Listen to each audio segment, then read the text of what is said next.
سید الانس والجان صاحب الجود والاحسان سیدنا و مولانا محمد المبعوث بخیر الملل والادیان وعلى آلہ واصحابہ بدور الایمان اما بعد فاعوذ باللہ من الشیطان الرجیم بسم اللہ الرحمن الرحیم اہدنا الصراط المستقیم صراط الذین انعمت علیہم غیر المغضوب علیہم ولا الضالین صدق اللہ مولانا العظیم ان اللہ وملائکتہ یصلون علی النبی یا ایہا الذین آمنوا صلوا علیہ وسلموا تسلیما الصلاۃ والسلام علیک یا رسول اللہ وعلی آلک واصحابک یا حبیب اللہ الصلاۃ والسلام علیک یا خطیب الانبیاء والمرسلین وعلی آلک واصحابک یا رحمۃ للعالمین فاضل جلیل حضرت علامہ مولانا مفتی ظفر اللہ شاکر صاحب زیدہ شرفہ، فاضل ذیشان حضرت علامہ مولانا ڈاکٹر نوید اقبال صاحب زیدہ شرفہ، قرۃ عیون الصلحاء حضرت صاحبزادہ سہیل احمد صاحب زیدہ شرفہ، انتہائی واجب التکریم علماء کرام، مہمانان ذی وقار، برادران اسلام، حاضرین و سامعین، اللہ پاک نے ہمیں جو نعمتیں عطا فرمائی ہیں، آج کی یہ محفل فکر رضا ان نعمتوں میں ایک بہت بڑی نعمت ہے۔ قرآن پاک کی تلاوت ہوئی، پھر میرے آقا کریم صلی اللہ علیہ وآلہ وسلم کی نعتیں پڑھی گئیں، بیانات ہوئے۔ ایسے پاکیزہ ماحول میں بیٹھنا یہ اللہ کی بہت بڑی نعمت ہے۔ سبحان اللہ، سبحان اللہ۔ قرآن نعمت ہے تو قرآن سننا بھی نعمت ہے۔ ہمارے آقا کریم رحمت للعالمین ہیں تو آپ کا ذکر بھی رحمت ہے۔ حضرت قاضی ایاز مالکی رحمۃ اللہ تعالی علیہ نے ایک کتاب لکھی ہے الشفاء بتعریف حقوق المصطفیٰ، حضور کی شان، حضور کے حقوق بیان کیے ہیں، اور کتاب کا نام جو رکھا ہے اسے ہم مختصر پڑھتے ہیں شفا شریف۔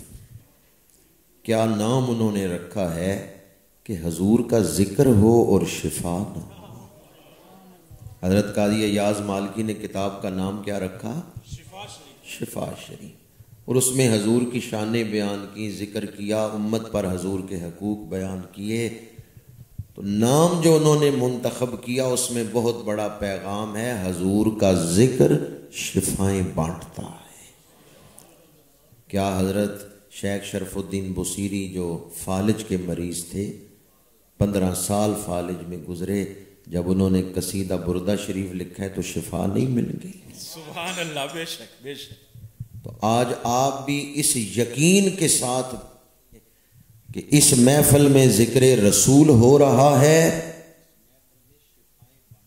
سبحان اللہ، سبحان، نعرہ تکبیر، نعرہ رسالت، نعرہ رسالت۔ کیسی پیاری محفل ہے کہ بیٹھے تو ہم گلیانہ کی سرزمین پہ ہیں، پر تصور میں ہم مدینہ منورہ بیٹھے ہوئے ہیں۔ جب بھی نعتیں پڑھی جا رہی ہیں تصور میں ہم مدینہ منورہ میں حاضری دے رہے ہیں۔ غم مصطفیٰ جس کے سینے میں ہے، کہیں بھی رہے وہ مدینے میں ہے۔ آپ وہ ذکر کر رہے ہیں جو باعث رحمت بھی ہے، باعث ہدایت بھی ہے، باعث نجات بھی ہے۔ اس ذکر کے ساتھ ہماری نجات جڑی ہوئی ہے۔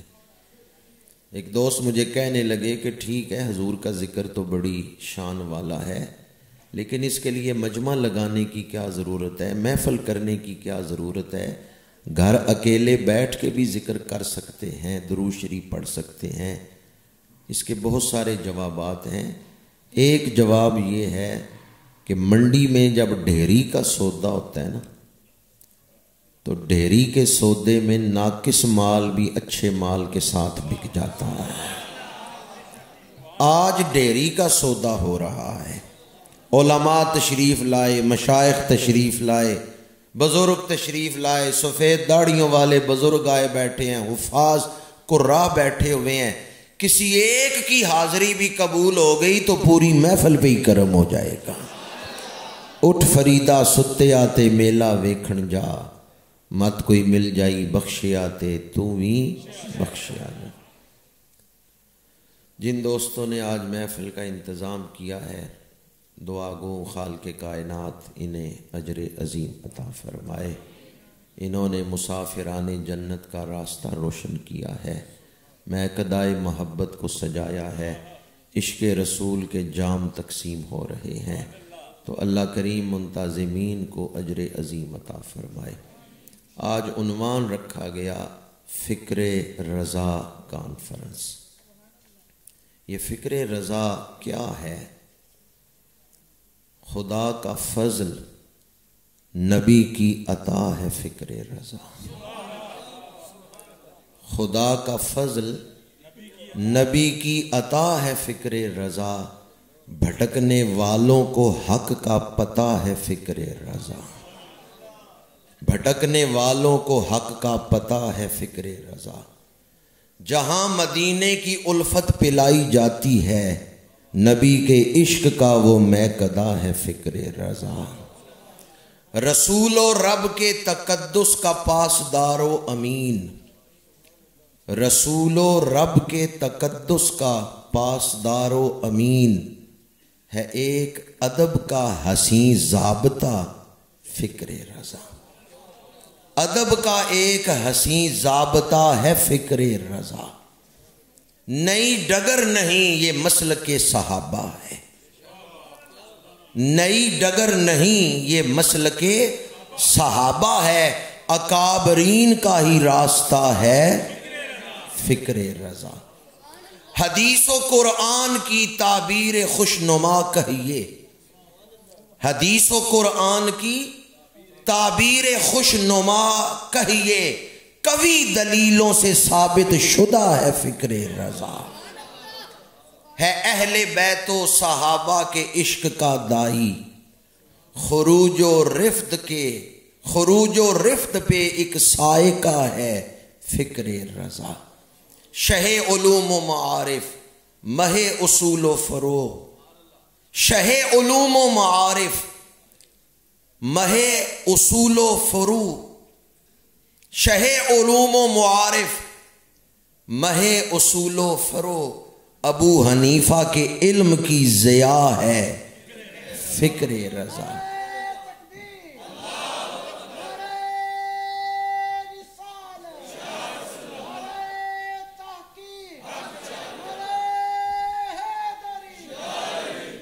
نچوڑ سارے تفقع کا ہے اس میں موجود۔ فقہ ہے نا، فقہ حنفی ہے، مالکی ہے، شافعی ہے، حنبلی ہے۔ نچوڑ سارے تفقع کا اس میں ہے موجود، دل آئمہ مجتہدین کی دعا ہے فکر رضا۔ اور اب جو شعر پیش کر رہا ہوں وہ اعلیٰ حضرت کی تمام تحریروں کا موضوع ہے، نچوڑ ہے فکر رضا کا۔ یہ ہے تحفظ ناموس مصطفیٰ کا علم، یہ ہے تحفظ ناموس مصطفیٰ کا علم، ہزار جاں سے نبی پہ فدا ہے فکر رضا۔ یہ ہے تحفظ ناموس مصطفیٰ کا علم، ہزار جاں سے نبی پہ فدا ہے۔ یہ کس کا شعر ہے؟ کروں تیرے نام پہ جاں فدا، نہ بس ایک جاں دو جہاں فدا، دو جہاں سے بھی نہیں جی بھرا، کروں کیا کروڑوں جہاں نہیں۔ یہ شعر نہیں، منشور حیات ہے۔ ٹھوکریں کھاتے پھرو گے ان کے در پہ آ پڑو، قافلہ تو اے رضا اول گیا آخر گیا۔ زندگی گزارنے کا ڈھنگ سکھا دیا اس ایک شعر میں. ٹھوکریں کھاتے پھرو گے ان کے در پہ آ پڑو. قافلہ تو اے رضا اول گیا آخر گیا. اعلیٰ حضرت کی شخصیت کا موضوع، آپ کی تمام تحریروں کا موضوع حضور ہے. جیسے ہم کہتے ہیں نا الحمد سے والناس تک قرآن کی ہر آیت سے حضور کی شان ثابت ہوتی ہے. ہاں اس کا انداز مختلف ہو سکتا ہے، کہیں تبشیر کا، کہیں انذار کا، کہیں بشارت ہے، کہیں وعید ہے. کسی نہ کسی حوالے سے صحابہ کی شان ہے تو وہ بھی حضور کی عطا ہے، اور کافروں پر عذاب ہے تو وہ بھی حضور کی دشمنی کا نتیجہ ہے. تو زیراں زبراں شداں مداں شان اودی وچ آئیاں، آما لوکاں خبر نہ کوئی خاصاں رمضاں پائیاں. اسی طرح اعلیٰ حضرت کی ساری تحریروں کا خلاصہ اور نچوڑ ادب رسول، محبت رسول، اطاعت رسول. محبت رسول، ادب رسول، اطاعت رسول. محبت رسول میں اس سے بڑھ کر کوئی کیا اظہار کر سکتا ہے. یہ شعر لاکھوں نہیں کروڑوں دفعہ پڑھا گیا. بس انہیں مانا انہیں جانا نہ رکھا، انہیں مانا انہیں جانا نہ رکھا غیر سے کام. للہ الحمد میں دنیا سے. محبت رسول کا درس. پھر کے گلی گلی تباہ ٹھوکریں سب کی کھائے کیوں، دل کو جو عقل دے خدا تیری گلی سے جائے کیوں. محبت ہو ادب نہ ہو تو محبت ہے ہی نہیں. محبت ادب سکھا دیتی ہے. محبت ہو تو محب کبھی بے ادب نہیں ہو سکتا. بعض لوگ محبت رسول کا دعویٰ بھی کرتے ہیں اور پھر ان کی زبان سے یا قلم سے بے ادبی کا اظہار بھی ہوتا ہے. کہتے ہیں کیا ہم حضور کو نہیں مانتے، اور پھر زبان اور قلم سے بے ادبی بھی کر رہے ہیں. جس میں ادب نہیں ہے اس میں محبت ہے ہی نہیں. ادب پہلا کرینہ ہے محبت کے کرینوں میں. اور اعلیٰ حضرت کا ادب اپنے تو رہ گئے، اپنے بیگانے بھی اس کے معترف ہیں کہ اعلیٰ حضرت میں صرف ادب نہیں کمال ادب پایا جاتا ہے. ایک شاعر نعت لکھ کے لایا اور اصلاح کروانے کی غرض سے عرض کیا میں سناتا ہوں، آپ میری اصلاح فرما دیں. مطلع پڑا. روضہ رسول کے سامنے اس وقت کھجوروں کے درخت تھے، آج کل تو نہیں ہے. اس وقت حضور کے روضہ پاک کے سامنے کھجوروں کے درخت تھے. شاعر نے تشبیہ دی، کب ہیں درخت حضرت والا کے سامنے، مجنو کھڑے ہیں خیمہ لیلا کے سامنے. اعلیٰ حضرت تڑپ اٹھے، فرمایا یہ تشبیہ حضور کے ادب کے لائق نہیں ہے. تم نے ان درختوں کو مجنو بنا دیا اور حضور کے روضہ پاک کو خیمہ لیلا. یہ تشبیہ مناسب نہیں ہے. شاعر نے عرض کیا پھر آپ ہی بتائیں میں دوسرا مصرع کیا لکھوں. اعلیٰ حضرت نے فرمایا لکھو کب ہیں درخت حضرت والا کے سامنے، قدسی کھڑے ہیں عرش مولا کے سامنے. یا اللہ جو اس پہ سبحان اللہ کہہ رہے ہیں انہیں روضہ رسول کے سامنے حاضری نصیب فرما. کب ہیں درخت حضرت والا کے سامنے، قدسی کھڑے ہیں عرش مولا کے سامنے. محبت رسول میں، ادب رسول میں اعلیٰ حضرت کمال درجے پہ فائز ہے. وہ صرف محبت نہیں بے پناہ محبت کا درس دیتے ہیں. وہ صرف ادب نہیں کمال ادب کا درس دیتے ہیں. اور اس بارگاہ میں ادنا بے ادبی سے بھی روکتے ہیں. گمان بھی نہ کرنا. وہ کمال حسن حضور ہے کہ گمان نقص جہاں. سبحان اللہ. وہ کمال حسن حضور ہے کہ گمان نقص جہاں نہیں. یہی پھول خار سے دور ہے، یہی شمع ہے کہ دھواں. نعرہ تکبیر، نعرہ رسالت، نعرہ تحقیق. اعلیٰ حضرت شاہ احمد رضا خان بریلوی یوں تو آپ کو مفسرین کے صف میں دیکھیں تو بلند پایا مفسر نظر آتے ہیں. کنز الایمان یہ بھی فکر رضا کا ہی اظہار ہے. ہر آیت کا ترجمہ ادب کے ساتھ کیا گیا ہے. علم، اصول تفسیر، اصول حدیث، اصول دین وہ تو موجود ہیں ہی، ادب بھی کمال درجے کا ہے. اعلیٰ حضرت کی تحریروں میں جو بات سب سے نمایاں اور منفرد ہے وہ ادب کا انداز ہے. وقت نہیں کہ میں آیات کی تشریح آپ کے سامنے دلائل دیتا کس آیت کا کیا ترجمہ اعلیٰ حضرت نے کیا ہے، کیونکہ 11 دا وقت تے گزر گیا ہے، ہوں تے 12 دا آ گیا. 11 بجے تقریر ہوندی، پھر 11 دی کوئی گل سنانا، اب تو 12 ہو گئے ہیں. اور آپ کی ہمت ہے کہ آپ کے چہروں پہ ابھی تک تابانی ہے. تشریح نہیں کر رہا، صرف اشارہ ہی کر رہا ہوں. کنز الایمان یہ فکر رضا کا اظہار ہی ہے کہ اعلیٰ حضرت نے ادب کے ساتھ قرآن کا پیغام نئی نسل تک پہنچایا ہے. بعض لوگوں نے ترجمانی میں یہ انداز اپنایا کہ بے ادبی میں مبتلا ہو گئے. اعلیٰ حضرت مفسرین میں بلند پایا مفسر ہے، محدثین میں بلند پایا محدث ہے.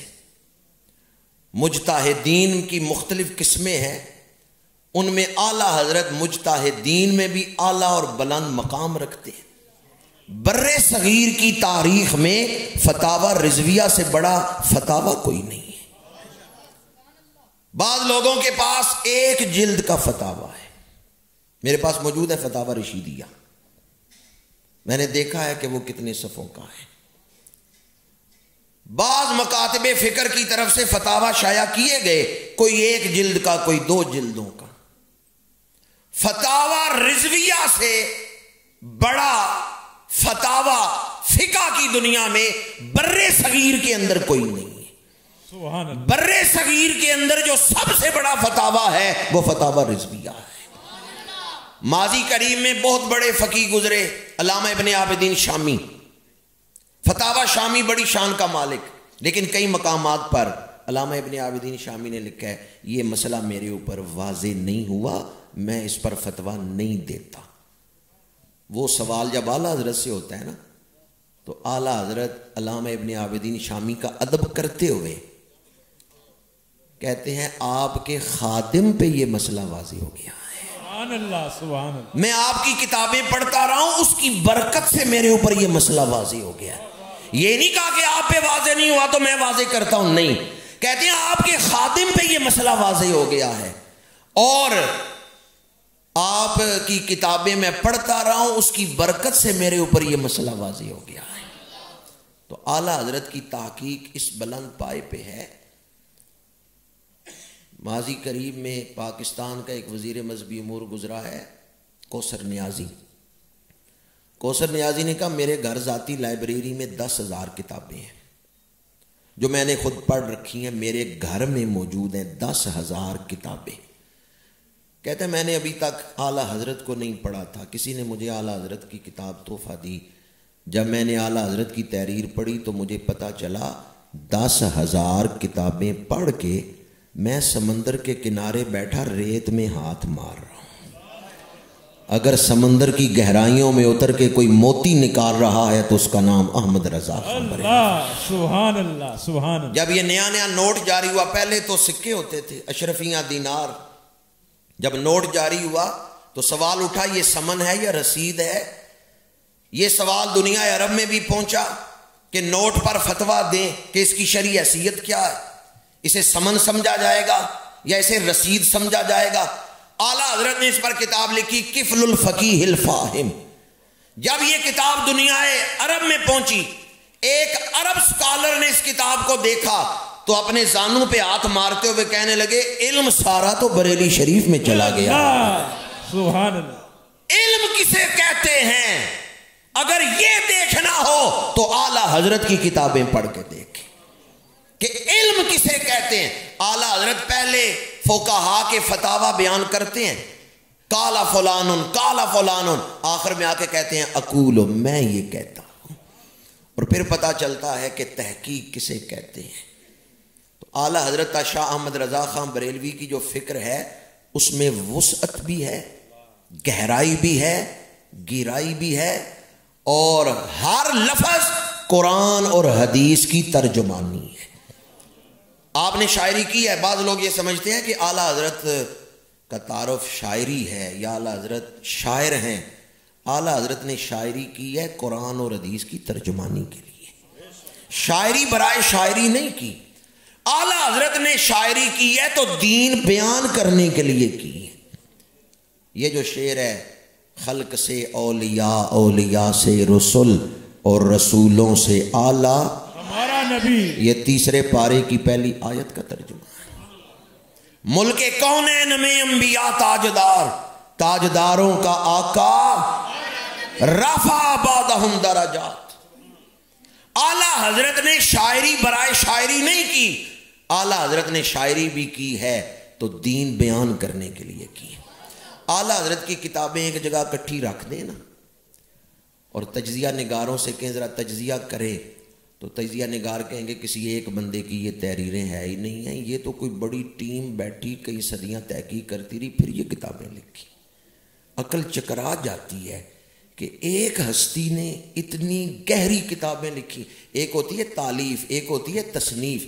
تصنیف میں تخلیقی رنگ ہوتا ہے، تالیف میں ادھر ادھر سے چیزیں لے کے جوڑ دی جاتی ہیں، لیکن تصنیف میں تخلیقی رنگ ہوتا ہے. اعلیٰ حضرت کی جو تصانیف ہیں ان میں تخلیقی رنگ ہے، ان میں تحقیق جو ہے وہ اعلیٰ درجے کی ہے. اس لیے عقلیں چکرا جاتی ہیں کہ اگر حکومتی سطح پر علمی بینچ بنایا جاتا جس میں سینکڑوں علماء ہوتے، وہ مل کے تحقیق کرتے تو شاید اتنی اعلیٰ کتابیں نہ لکھ سکتے. اس لیے اعلیٰ حضرت شاہ احمد رضا خان بریلوی حضور کی نظر کی عطا ہے. خدا کا فضل نبی کی عطا ہے فکر رضا، خدا کا فضل نبی کی عطا ہے فکر رضا. بھٹکنے والوں کو حق کا پتہ ہے فکر رضا. اعلیٰ حضرت کی ساری فکر کو اگر ایک مصرے میں بیان کروں تو اعلیٰ حضرت کی تمام تعلیمات کا خلاصہ اور نچوڑ یہ ہے کہ میرا تو سب کچھ میرا نبی، میرا تو سب کچھ.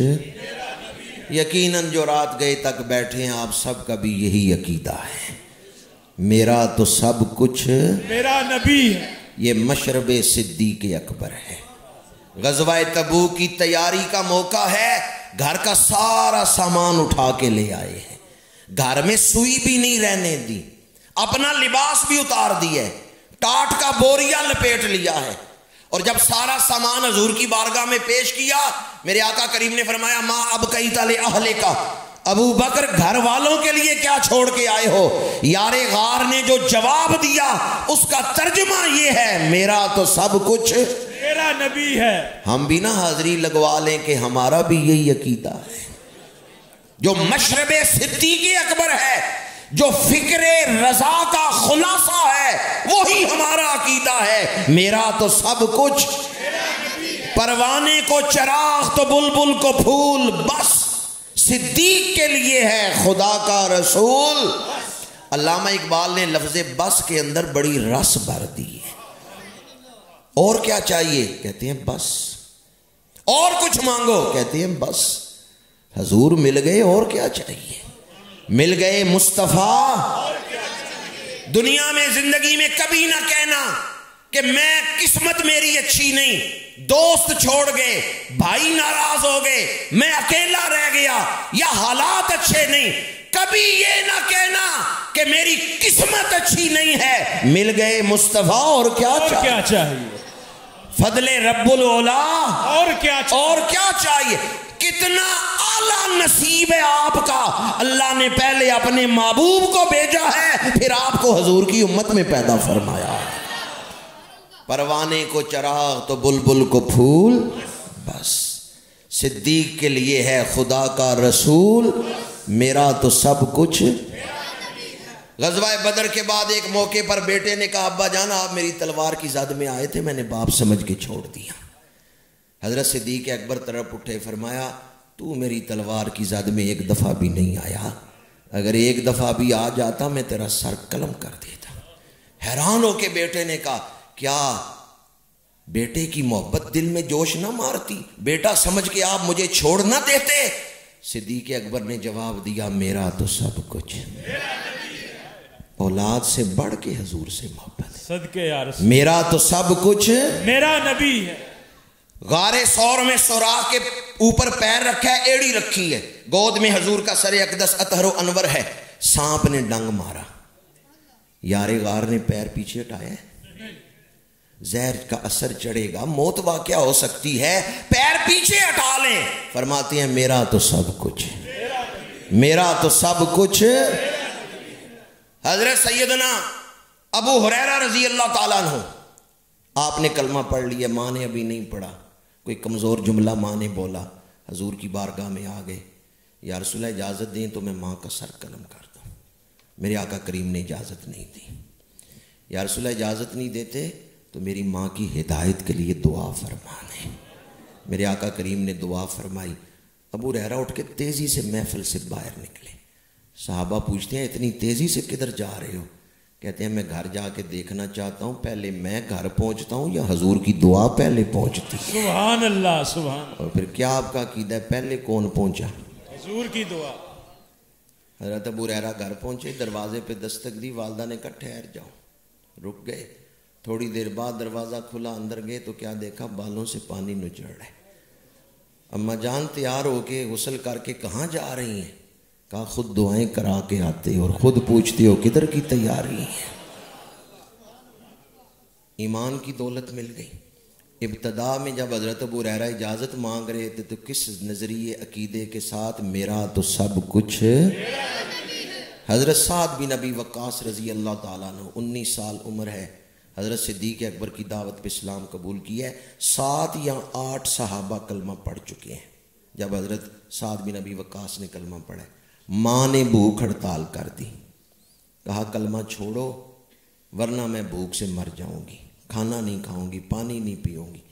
3 دن گزر گئے، حضرت سعد بن ابی وقاص کی والدہ نے نہ کچھ کھایا نہ پیا، کمزوری ہو گئی، لوگ آ کے بتاتے ہیں سعد ماں نے 3 دن سے کچھ نہیں کھایا اور کہہ رہی ہیں حضور کا دامن چھوڑ دو ورنہ میں بھوک سے مر جاؤں گی۔ سعد بن ابی وقاص حضور کی بارگاہ میں بیٹھے ہیں، خبر لانے والے سے کہا جاؤ جا کے میری ماں سے کہہ دو بے شک تم بھوک سے مر جاؤ میں حضور کا دامن نہیں چھوڑوں گا۔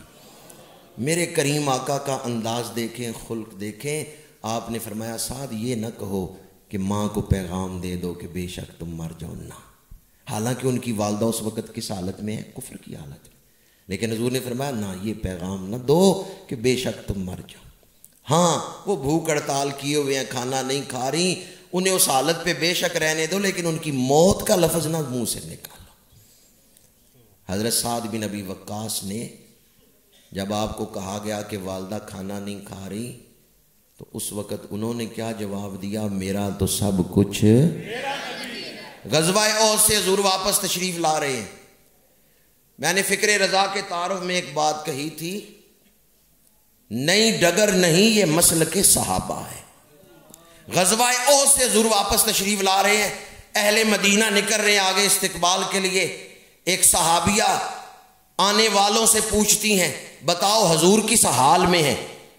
بتانے والے نے کہا تیرا خامد شہید ہو گیا۔ صحابیہ نے کہا خامد کا ذکر چھوڑو، یہ بتاؤ اللہ کے محبوب کس حال میں ہے؟ پھر بتایا گیا تیرا باپ شہید ہو گیا۔ ان کا میرے باپ کا ذکر چھوڑو، یہ بتاؤ اللہ کے محبوب کس حال میں ہے؟ بیٹا شہید ہو گیا ہے، بھائی شہید ہو گیا ہے، گھر کی 4 شہادتیں ہوئی ہیں، پر وہ صحابیہ کہتی ہیں بتاؤ حضور کس حال میں ہے؟ اور جب رخ والضحیٰ پہ نگاہ پڑی، زبان سے کیا کلمات نکلے؟ کل مصیبت بعدک جلل، میرا تو سب کچھ۔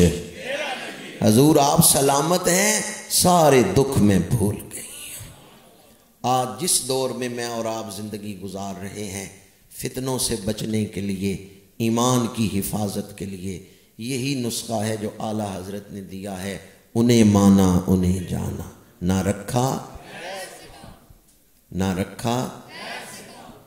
سوشل میڈیا ہاتھ میں ہو نا موبائل، تو کسی غیر کا کلپ آ جائے اس وقت یہ شعر یاد رکھنا ہے، ہم غیروں کی باتیں کیوں سنیں؟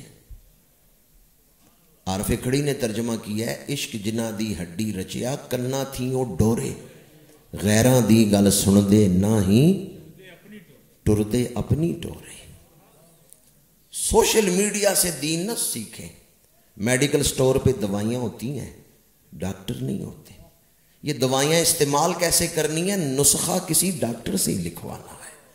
میڈیکل سٹور پہ جا کے خود دوائیاں خرید کے استعمال کر سکتے؟ آپریشن کرانا ہے تو میڈیکل سٹور پہ جائیں گے یا کسی سرجن کے پاس جائیں گے؟ سوشل میڈیا سے دین نہ سیکھیں، چھوٹے چھوٹے کلپ ہیں، لہجوں کے جادو چل جاتے ہیں۔ دین سیکھنا ہے تو کسی فکر آخرت رکھنے والے مستند عالم دین سے سیکھیں۔ اعلیٰ حضرت نے کیا لکھا؟ انہیں مانا انہیں جانا، نہ رکھا۔ آج بعض لوگوں کا یہ وتیرہ بن گیا، رانجھے سب دے سانجھے، رانجھے سب دے سانجھے۔ اعلیٰ حضرت کی یہ فکر نہیں ہے۔ اعلیٰ حضرت کی فکر میں غیرت ہے۔ جو حضور کا ہے وہ ہمارا ہے، جو حضور کا نہیں وہ ہمارا۔ الحب للہ والبغض للہ، نہ رکھا غیر سے کا۔ جو حضور کا نہیں ہمارے ساتھ اس کا کیا تعلق؟ میں قدائے رضا سے فیض پانے والے محدث اعظم پاکستان شیخ الحدیث علامہ سردار احمد صاحب لائل پوری رحمۃ اللہ تعالی علیہ، آپ فرماتے ہیں میں نے ساری زندگی کسی بد عقیدہ سے ہاتھ نہیں ملایا۔ اور آپ کے بارے میں ہے کہ آپ کہیں تشریف لے گئے ملتان کے علاقے میں، آپ اسٹیشن سے جب گاڑی سے اترے نا، ریل گاڑی سے، تو استقبال کرنے والوں میں ایک وہ شخص بھی آیا ہوا تھا جو بد عقیدہ تھا اور ادب رسول سے محروم تھا۔ وہ سب سے آگے بڑا مصافحہ کرنے کے لیے، تو محدث اعظم پاکستان علامہ سردار احمد لائل پوری رحمۃ اللہ تعالی علیہ کھنڈی ہاتھ میں ہے، اترے ہیں ریل گاڑی سے اور اپنے جو استقبال کے لیے لوگ آئے ان کی طرف بڑھ رہے ہیں۔ وہ بد عقیدہ شخص سب سے پہلے آگے بڑا مصافحہ کرنے کے لیے۔ ایک بزرگ فرماتے ہیں مجھے پتا تھا اس کا عقیدہ ٹھیک نہیں، آج علامہ سردار احمد لائل پوری رحمۃ اللہ تعالیٰ علیہ کا معمول ختم ہو جائے گا، آج کے بعد نہیں کہہ سکیں گے کہ میں نے کسی بد عقیدہ سے ہاتھ نہیں ملایا۔ آپ فرماتے ہیں میں حیران ہوا جب وہ بد عقیدہ قریب ہوا تو محدث اعظم پاکستان نے اپنی اس چھڑی سے اشارہ کرتے ہوئے کہا مولوی صاحب ایک طرف رہو، مجھے تم سے بے ادبی کی بدبو آ رہی ہے۔ فکر رضا میں دینی غیرت ہے، رانجے سب دے سانجے یہ نہیں ہے فکر رضا۔ فکر رضا میں جو حضور کا ہے وہ، جو حضور کا نہیں وہ ہمارا۔ رشتے تمام توڑ کے سارے جہاں سے ہم وابستہ ہو گئے ہیں تیرے آستاں سے ہم۔ اعلیٰ حضرت شاہ احمد رضا خان بریلوی رحمۃ اللہ تعالی علیہ کی فکر میں جہاں محبت رسول، ادب رسول، وہیں اطاعت رسول۔ آپ نعت لکھ رہے ہیں لیکن نعت میں آپ اصلاح معاشرہ فرماتے ہیں، دن لہو میں کھونا تجھے، شب بھر عیش میں سونا تجھے، خوف خدا شرم نبی یہ بھی نہیں وہ بھی نہیں۔ کہتے ہیں حضور کے سامنے کس منہ سے جاؤ گے؟ دن لہو میں کھونا تجھے، شب بھر عیش میں سونا تجھے، بے فکری کی زندگی گزار رہے ہو، حضور کے سامنے جاؤ گے تو کس طرح اپنا منہ دکھاؤ گے؟ اعلیٰ حضرت نعت میں اصلاح معاشرہ کرتے ہیں۔ پچھلے ہفتے دو ایسے واقعات ہوئے ہیں جنہوں نے پاکستان کو ہلا کے رکھ دیا اخلاقی اعتبار سے۔ یہ آپ کے قریب کوٹلہ میں واقعہ ہوا ہے، بیٹے نے باپ کو قتل کیا، سنا ہوگا آپ نے، پرسوں کی اخبارات میں، کل جمعرات کی اخبارات میں، قومی اخبارات میں بھی واقعہ آیا۔ خامد نے بیوی کو طلاق دی ہے تو بیٹے نے باپ کو قتل کر دیا کہ میری ماں کو کیوں طلاق دی۔ یہ واقعہ کوٹلہ کے قریب پیش آیا۔ اور دوسرا واقعہ پشاور میں پیش آیا ہے کہ ایک شخص نے اپنی ماں اور باپ دونوں کو قتل کر دیا۔ وہ پب جی گیم کھیل رہا تھا تو باپ نے منع کیا ہے، بیٹے نے فائر کر کے باپ کو مار دیا۔ ماں پر بھی فائر کیا، ماں آگے بڑھی ہے نا باپ کو بچانے کے لیے، اس نے ماں پہ بھی فائر کیا ہے، ماں زخمی ہوئی ہے۔ لیکن وہاں موقع پہ فوت نہیں ہوئی، ہسپتال جا کے فوت ہوئی ہے۔ تو جب وہ ہسپتال میں تھی، اس کے پاس پولیس والے آئے ہیں بیان لینے، تو اس نے کہا قتل تو میرے بیٹے نے کیا ہے، پر اسے کچھ نہ کہنا، وہ نا سمجھ ہے۔ پتر کپتر ہو جاندے ماپے کماپے، اس محبت کو آپ کیا نام دیں گے؟ ماں باپ کی محبت کو کس پیمانے سے آپ تول سکتے ہیں؟ باپ مر چکا ہے، ماں مر رہی ہے اور کہہ رہی ہے میرے بیٹے نو کچھ نہ کھیو، وہ نہ سمجھ ہے، وہ نہ سمجھ ہے، اسے کچھ نہ کہنا۔ اور کل اس کا انٹرویو بھی بیٹے کا چل رہا تھا ٹی وی پہ، اس سے صحافیوں نے پوچھا تو اس نے خود اقرار کیا ہے کیمروں کے سامنے کہ میں پب جی گیم کھیل رہا تھا، باپ نے منع کیا، میں نے غصے میں فائر کر دیا۔ فکر رضا میں بیٹھنے والوں، فکر رضا کانفرنس میں حاضر ہونے والوں، نوجوانوں کی اکثریت ہے، تو اس لیے یہ بات بھی میں آپ کے سامنے عرض کر رہا ہوں۔ اعلیٰ حضرت نے جو پہلا حج کیا ہے نا، وہ اپنی والدہ کے ساتھ کیا ہے۔ جب واپس آ رہے ہیں تو طوفان میں جہاز پھنس گیا، 2 دن جہاز طوفان میں رہے، بحری جہاز میں آپ نے سفر کیا، 2 دن بعد جہاز جو ہے وہ طوفان سے نکلا ہے۔ لوگوں نے کفن باندھ لیے تھے کہ اب نہیں بچتے، کنارے پہ پہنچے ہیں، جہاز سے اترے ہیں، تو اعلیٰ حضرت کی والدہ نے کہا احمد رضا فرض آج تم نے کر لی ہے، آئندہ میری زندگی میں تم یہ بحری جہاز کا سفر نہیں کرو گے، جو فرض آ جائے وہ تم نے کر لی ہے۔ ماں نے منع کر دیا۔ اعلیٰ حضرت کے بھائی کچھ عرصے بعد جناب حسن رضا خان بریلوی حج کے لیے جا رہے ہیں، بریلی شریف سے قافلہ نکلا ہے آپ کو الوداع کرنے، اعلیٰ حضرت بھی اس میں شامل ہیں۔ اعلیٰ حضرت پہ اتنی رقت طاری ہے، اس قدر شدت کرب سے رو رہے ہیں، شدت گریہ، کہ یہ جا رہے ہیں میرے محبوب کا روزہ دیکھیں گے اور میں بریلی میں ہی ہوں۔ وہ جو قافلہ تھا حاجیوں کا، انہوں نے اعلیٰ حضرت کو شدت گریہ میں دیکھا تو کہا آپ کیوں اتنا رو رہے ہیں، آپ تیاری کریں ہمارے ساتھ چلیں۔ آپ نے کہا ٹھہر جاؤ، میں اپنی ماں سے اجازت لے کے آؤں۔ جانا کہاں ہے؟ مدینہ شریف۔ تو کیا کہتے ہیں اجازت کس سے لینی ہے؟ خواجہ ویسے کرنی نے مدینہ منورہ آنا ہے، اجازت کس سے لے رہے تھے؟ آپ نے بھی کبھی گھر سے نکلتے ہوئے اجازت لی؟ بتانا ہی نہیں گوارا کرتے کہ میں کہاں جا رہا ہوں۔ خواجہ اویسے کرنی خیر التابعین، حضور کی ظاہری حیات پاک میں زمانہ پایا ہے، صحابی نہیں بنے۔ ماں بوڑھی ہے، ماں نابینا ہے، ماں کو اکیلا چھوڑ کے نہیں جا سکتے، اجازت مانگتے ہیں، عشق تڑپاتے ہیں نا تو ماں سے اجازت مانگتے ہیں۔ ماں کہتی ہے اویس میں چاہتی ہوں تو مدینہ منورہ جائے، پر مجھے کس کے پاس چھوڑ کے جاؤ گے؟ میں اکیلی عورت رہ نہیں سکتی، بوڑھی ہوں، نابینی ہوں۔ خواجہ ویسے کرنی پھر ماں کو چھوڑ کے گئے ہیں مدینہ منورہ، انہوں نے مدینہ شریف جانا ہے، ماں سے اجازت لے رہے ہیں۔ اور آپ کرکٹ کھیلنے جاتے ہیں، آپ دوستوں کے ساتھ گپ شپ کرنے جاتے ہیں، ماں باپ منع بھی کرتے ہیں، آپ نہیں رکتے۔ خواجہ ویسے کرنی کیوں رک گئے؟ مدینہ منورہ جاتے تو کیا بنتے؟ صحابی۔ نہیں گئے، تابعی بنے ہیں، صحابی نہیں بنے۔ کتنا بڑا بظاہر نقصان ہے، پر وہ رمز شناس نبوت تھے۔ حضور کے حکم توڑ کے مدینہ منورہ گیا، حضور راضی نہیں ہوں گے۔ وصل محبوب چاہیے، پر پہلے رضائے محبوب چاہیے۔ وصل محبوب سے پہلے محبوب کی رضا حاصل کرنی چاہیے۔ خواجہ ویسے کرنی رمز شناس نبوت تھے کہ حضور کے حکم توڑ کے، ماں کی خدمت چھوڑ کے میں مدینہ منورہ چلا جاؤں، حضور میرے اوپر راضی نہیں ہوں گے۔ حضور تب راضی ہوں گے جب میں حضور کے حکموں پہ عمل کروں گا۔ آپ کے والدین صرف دنیا داری کا تعلق نہیں، والدین کے ساتھ آخرت جڑی ہوئی ہے۔ بریلی شریف میں قافلہ حجاج نے اعلیٰ حضرت کو روتے دیکھا، رقت دیکھی، اشکوں کی برسات دیکھی، تو کہا آپ بھی ہمارے ساتھ چلیں۔ اعلیٰ حضرت نے کہا ٹھہر جاؤ، میں اپنی والدہ سے اجازت لے کے آتا ہوں۔ گھر آئے، زنان خانے میں آواز دی، آپ حیران ہوں گے کہ یہ میں کیا بیان کر رہا ہوں. زنان خانے میں آواز دی. پہلے ہمارے گھروں کے نقشے ایسے ہوتے تھے, مرد علیحدہ بیٹھتے تھے, عورتیں علیحدہ.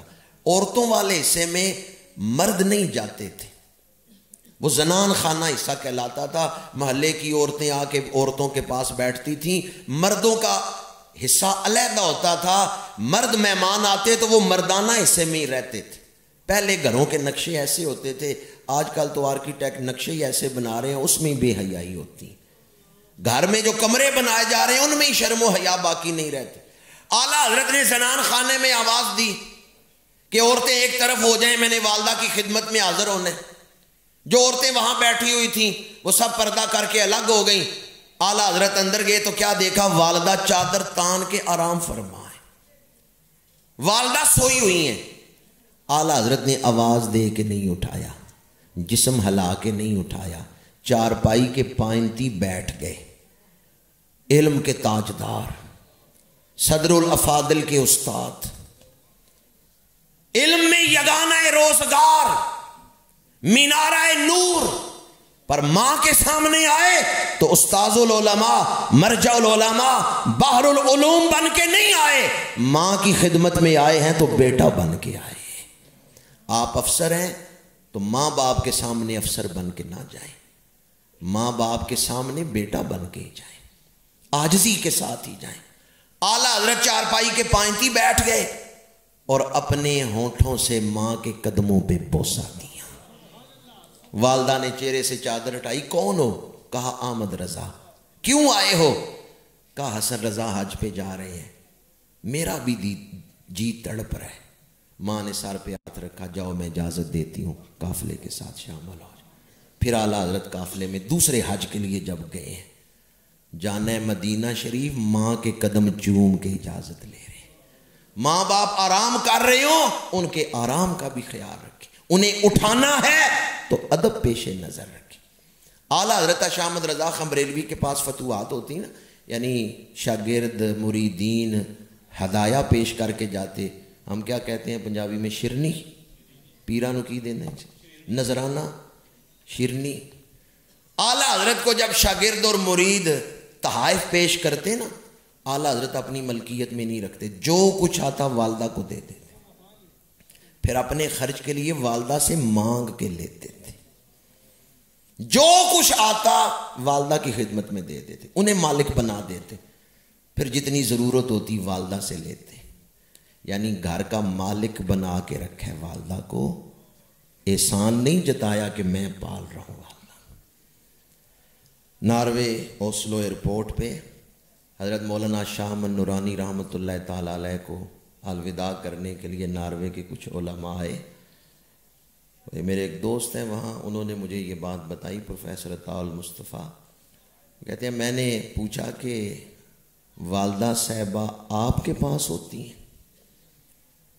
تو امام احمد شاہ نورانی, شاہ احمد نورانی کتنی بڑی ہستی ہے, قائد جمعیت, قائد العلماء, لیکن مسکرا کے کہنے لگے میں ابھی اتنا بڑا نہیں ہوا کہ ماں کو اپنے پاس رکھ سکوں. امی جان کی مہربانی ہے, انہوں نے مجھے اپنے پاس رکھا ہوا ہے. آج ہمارے یہاں 5 بیٹے ہیں نا, جس کے گھر ماں باپ رہتے ہیں وہ کہتے ہیں ابا جی میرے کول ہوندے, ابا جی نو میں پال رہے ہیں, میں انہوں دی خدمت کر رہے. میرے آقا کریم کا فرمان ہے البرکۃ ما اکابرکم انکم سترزقون بدعفائکم. یہ نہ سمجھنا کہ تم کما کے ان بوڑھوں کو کھلا رہے ہو, ان بوڑھوں کی وجہ سے رب تمہیں رزق عطا فرما رہا ہے, ان بزرگوں کی وجہ سے رب تمہیں رزق عطا فرما رہا ہے. تو ماں باپ کو بوجھ نہ سمجھیں, ماں باپ سے محبت کریں, مفت کی دعائیں, ماں باپ سے دعائیں لیں. ماں باپ کی موجودگی برکت کا باعث. کبھی ناگواری سے نہ دیکھیں. بیٹے نے بات کوئی نہیں کی, صرف ناگواری سے دیکھا ہے نا ماں باپ کی طرف, اس کا نام نافرمانوں کی فہرست میں لکھ دیا جاتا ہے. آج سے 20-22 سال پہلے جو بیج ہم نے بویا تھا نا, یہ سوشل میڈیا کی شکل میں, اب وہ ایک تناور درخت بن رہا ہے, اس کی خرابیاں ظاہر ہو رہی ہیں. آگے آگے دیکھیے ہوتا ہے کیا. سوشل میڈیا نے جو اخلاقی بے راہ روی پھیلا دی ہے. بیٹا اور باپ بیٹھے گفتگو کر رہے تھے تو باپ بیٹے سے کہتا ہے تقویٰ اپناؤ، پرہیزگاری اپناؤ. باپ نصیحت کر رہا ہے بیٹے کو تقویٰ اپناؤ. بیٹا کہتا ہے اس دور میں تقوی کی کیا ضرورت ہے، اس دور میں پرہیزگاری کی کیا ضرورت ہے. وہ یہ بحث کر رہے ہیں باپ اور بیٹا. مرشد آ گئے، اس گھرانے کے مرشد، باپ کے مرشد. بیٹے نے ان مرشدوں سے سوال کیا کہ بتائیں اس دور میں تقوی کی کیا ضرورت ہے، پرہیزگاری کی کیا ضرورت ہے. مرشدوں نے کہا کوئی ضرورت نہیں ہے، ہمیں تقوی کی کوئی ضرورت نہیں. بیٹا خوش ہو گیا. اس نے کہا دیکھیں ابا جی، میری بات کی تصدیق آپ کے مرشد بھی کر رہے ہیں، ہمیں تقوی کی کوئی ضرورت نہیں ہے. مرشدوں نے کہا میری پوری بات سن لو، ہمیں تقوی کی کوئی ضرورت نہیں. تقوی کی ضرورت انہیں ہے جو ایمان والے ہیں. تقوی کی ضرورت انہیں ہے جن کا آخرت پر یقین ہے، جن کے دل میں یقین ہے کہ رب سے ملاقات ہوگی. یقین ہے نا؟ انا للہ و انا الیہ راجعون، الیہ راجعون. انہوں نے کہا بے ایمانوں کو تقویہ کی ضرورت نہیں، جن کا آخرت پر یقین ہی نہیں انہیں تقوی کی ضرورت نہیں. تقوی کی ضرورت ہے ایمان والوں کو، کیونکہ ان کا آخرت پر یقین ہے کہ رب کے سامنے پیش ہونا ہے. مجھے بتائیں اگر یہ ایمان والے ہوتے تو ماں باپ کو قتل کرتے. ہاں کسی درجے میں کلمہ پڑھا ہوگا، کوئی ایمان کی کیفیت حاصل ہوگی، ٹھیک ہے. انہیں کمزور ایمان، فتوے کی روح سے تو ہم کہہ سکتے ہیں گناہ سے بندہ کافر نہیں ہوتا، فاسق ہوتا ہے، فاجر ہوتا ہے، ٹھیک ہے. لیکن گناہ کفر تک لے بھی جاتا ہے، بندہ پھر خود کفر کر بیٹھتا ہے. گناہ کرنے سے کافر نہیں ہوتا لیکن وہ کفر کے راستے پہ چل پڑتا ہے. خواجہ عالم گلہار شریف کے بزرگ، ان کے فرامین میں ہے آداب طریقت کے اندر چھوٹی لغزش بڑی لغزش تک پہنچاتی ہے اور بڑی لغزش کفر تک پہنچاتی ہے. آج ہم جو معاشرے میں حالات دیکھتے ہیں لگتا ہے کچھ لوگ ایسے ہیں صرف نام کے ہی مسلمان ہیں، پیدا ہو گئے ہیں مسلمانوں کے گھر، ورنہ ان کے اندر آخرت پر یقین کوئی نہیں ہے. اگر آخرت پر یقین ہوتا تو ماں باپ پر فائر کرتے. اپنا تجزیہ کر لیں کہ ہم تقوی کی ضرورت محسوس کرتے ہیں یا نہیں. اگر دل تقوی کی ضرورت محسوس کرتا ہے، گناہ کرنے سے بندہ کافر نہیں ہوتا. اگر دل میں توبہ کی رغبت پیدا ہوتی رہے کہ توبہ کرو توبہ کرو، اگر اندر سے یہ آواز آتی ہے تو ایمان زندہ ہے. لیکن بندہ گناہوں پہ گناہ کر رہا ہے اور فکر آخرت نہیں ہے تو پھر اسے فکر کرنی چاہیے کہ میرا ایمان ہے یا سلب ہو چکا ہے. حضرت پیر بلے شاہ قصوری رحمۃ اللہ تعالیٰ علیہ پنجابی میں انہوں نے تقوی کا مضمون بیان کرتے ہوئے فرمایا، اے دنیا تلکن ویڑا ہے، تھم تھم کے ٹرو ہنیرا ہے. اور عارف کھڑی نے لکھا ہے، سوڑی گلی تے کنے ٹوئے، ایتھے ٹہ ٹہ پین نہ روئے، سنبھل کے پیر رکھیو جڑیاں ایتھے عجب تماشے ہوئے. سنبھل کے پیر رکھیو جڑیاں ایتھے عجب تماشے ہوئے. چٹی چادر عملاں والی داغ نہ لاویں جڑیاں، حشر دیاڑے پھر نہ آکھیں ہائے ربا کی بنیا. میرے بیان کرنے سے کوئی نتیجہ نہیں نکلے گا، نتیجہ آپ کے غور کرنے سے نکلے گا. بندہ غور کرے تو ایک بات بھی زندگی بدل دیتی ہے، غور نہ کرے تو لمبی لمبی تقریروں سے بھی کچھ حاصل نہیں ہوتا. اعلیٰ حضرت صرف علم کی گہرائی اور وسعت کا نام نہیں ہے، جتنا علم بلند ہے اسی قدر عمل بھی اعلیٰ ہے. علم اور عمل کے مرکہ کا نام احمد رضا خاں بریلوی، عشق اور نیاز کے مرکب کا نام احمد رضا خاں بریلوی.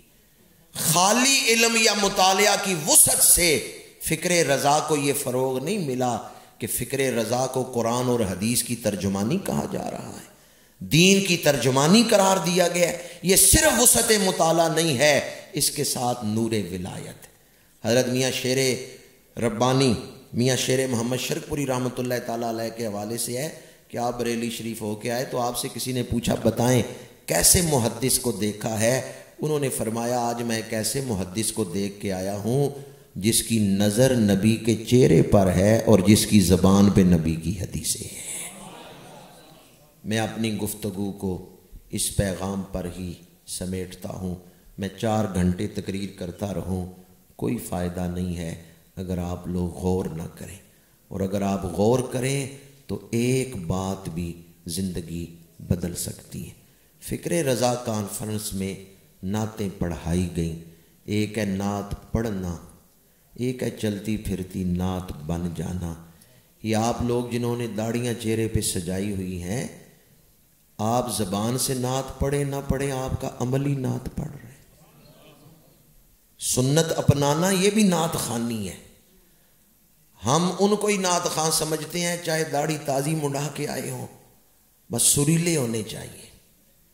اپنے عمل سے حضور کے نعت خوان بنے۔ اگر آپ حضور کی سنت پہ عمل کر رہے ہیں تو آپ حضور کی نعت ہی پڑھ رہے ہیں۔ ایک ہے یاد کرنا، ایک ہے یاد رکھنا۔ یاد کرنے کے لیے زبان سے الفاظ ادا کیے جاتے ہیں، اور یاد رکھنے کے لیے حضور کے ارشادات پہ عمل کیا جاتا ہے۔ فنا اتنا تو ہو جاؤں میں تیری ذات عالی میں، جو مجھ کو دیکھ لے اس کو تیرا دیدار ہو جائے۔ اللہ تعالی ہمیں باعمل مسلمان بننے کی توفیق عطا فرمائے۔ اور نوجوانوں کے حوالے سے، اولاد کے حوالے سے آخری جملہ یہ عرض کر رہا ہوں، خالی اولاد کو کھانا کھلانا، کپڑے پہنانا یہی والدین کی ذمہ داری نہیں، اولاد کی تربیت کرنا بھی والدین کی ذمہ داری ہے۔ اس حوالے سے میں نے گفتگو نہیں کی۔ اعلیٰ حضرت کے جو والد گرامی تھے، جو دادا جان تھے، وہ بھی بڑے عالم تھے، انہوں نے بھی کتابیں لکھی۔ اعلیٰ حضرت کا جو گھر کا ماحول تھا، بچپن سے آپ کو جو ماحول ملا ہے وہ علمی ماحول تھا۔ اعلیٰ حضرت کوئی علم پڑھ رہے تھے تو ان کے والد گرامی نے فرمایا کہ یہ تو تمہیں حضور اپنی توجہ سے ہی عطا فرما دیں گے۔ تو اعلیٰ حضرت کا جو علم ہے اس کا استاد کون ہے؟ اعلیٰ حضرت کے علم کا استاد عشق رسول ہے۔ جب استاد عشق ہو تو پھر علم گمراہ نہیں کرتا، ورنہ علم بسا اوقات گمراہ بھی کر دیتا ہے۔ کیا خیال ہے یہ جتنے گمراہ ہیں یہ مولوی نہیں بگڑے ہوئے؟ بگڑے ہوئے ہیں نا، درس نظامی سب نے کیا ہوا ہے لیکن غلط ترجمے کیے ہیں تو پڑھے لکھے بگڑ گئے۔ ہاں، جب علم کا استاد عشق ہو، ادب استاد ہو تو پھر علم برباد نہیں کرتا، پھر علم سنوار دیتا ہے۔ اعلیٰ حضرت کے علم کا جو استاد ہے وہ عشق رسول ہے۔ بس انہیں جانا، انہیں مانا، نہ رکھا غیر سے کام، للہ الحمد میں دنیا سے مسلمان گیا۔ وآخر دعوانا ان الحمد۔ اللہم صلی علی سیدنا و مولانا محمد وعلی آلہ واصحابہ وبارک وسلم۔ الہ العالمین، اس محفل پاک میں تلاوت، ثنا خوانی، بیانات جو اعمال حسنہ کیے گئے، انہیں تیری پاک بارگاہ میں پیش کرتے ہیں، درجہ قبولیت عطا فرما۔ یہ سب بہانے ہیں تجھے راضی کرنے کے، اے کریم ہم گناہ گاروں پہ راضی ہو جا، ہمیں اپنی رضا عطا فرما، اور اس محفل پاک کے جملہ اعمال حسنہ کو درجہ قبولیت عطا فرما، اپنی رحمت سے اعلیٰ اجر و ثواب عطا فرما۔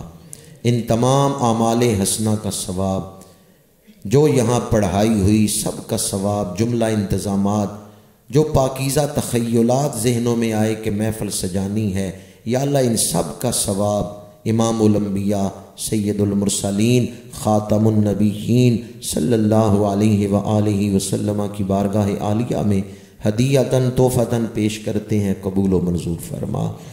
آپ کے وسیلہ جلیلہ سے تمام انبیاء کرام، خلفائے راشدین، حضرت سیدنا صدیق اکبر رضی اللہ تعالیٰ عنہ، حضرت فاروق اعظم رضی اللہ تعالیٰ عنہ، حضرت عثمان غنی رضی اللہ تعالیٰ عنہ، حضور حیدر کرار شیر خدا مولا علی کرم اللہ تعالی وجہ الکریم، تمام خلفائے راشدین کی بارگاہ میں پیش کرتے ہیں، قبول فرما۔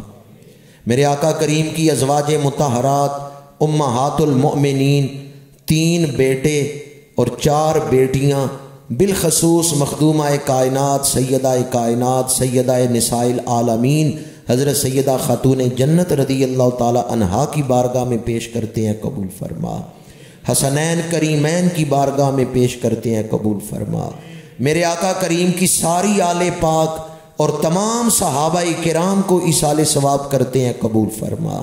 اس محفل پاک کا ثواب سلسلہ عالیہ نقشبندیہ مجددیہ چشتیہ سہروردیہ قادریہ اویسیہ جنیدیہ نظامیہ شاذلیہ تمام سلاسل کے مشائخ کو ایصال ثواب کرتے ہیں، قبول فرما۔